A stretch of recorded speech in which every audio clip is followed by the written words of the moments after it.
করে গেল। এখনো বিদেশে থাকে, স্পেন বা নিউ ইয়র্কে যে কোনো দেশে বড় রাষ্ট্রে থাকে, সে ওই যুবক বিবাহ করবে, ওই ব্যক্তি দেশে আসছে, যেহেতু নিউ ইয়র্কের মতো দেশে থাকে, তা তাকে ওরকম আলিশান ফ্যামিলি থেকে তাকে একটা মেয়ে দেওয়া হতো, সম্ভ্রান্ত ফ্যামিলি থেকে। এখন জামাই ঘুমাই রয়েছে, হঠাৎ জামাই বলছে পালিশ পালিশ পালিশ।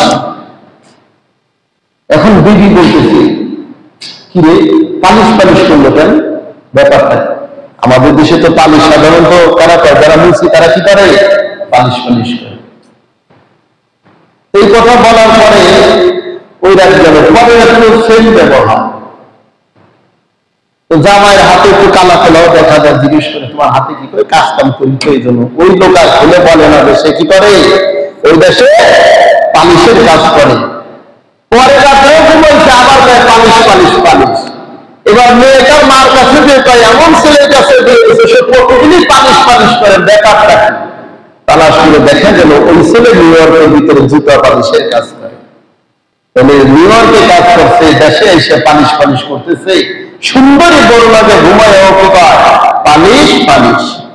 তাহলে সে ওখানে রক্ত করছে, যত্ন করছে, দেশে আসা এই ঘুমের ভিতরে বেরিয়েছে। কি বলে ঠিক না ঠিক? তাহলে রক্ত আর যত্ন যদি না করা হয়, তাহলে মুখ থেকে এই কথা এক দুইবার দৌড়ানো ধারা বের হবে না। কি বলেন ঠিক না ঠিক? এই জন্য কবরে যাওয়ার আগে রব সম্পর্কে জানতে হবে, রবকে মানতে হবে, মানার মতো মানতে হবে। যদি রবকে মানতে পারি, জানি, রবের ইবাদত বন্দী করে দিতে পারি, তাহলে রবের প্রশ্ন যখন আসবে আমি উত্তর দিব রব্বি আল্লাহ। দিন সম্পর্কে যখন আমি মানবো, জানবো, দিনের উপরে আমল করব। তখন যদি আমাকে দিন সম্পর্কে জিজ্ঞেস করে মানবি তোমার দিন কি ছিল, তাহলে বৃহস্পতি দিন ইসলাম, আমার দিন কি ইসলাম ছিল। আর যদি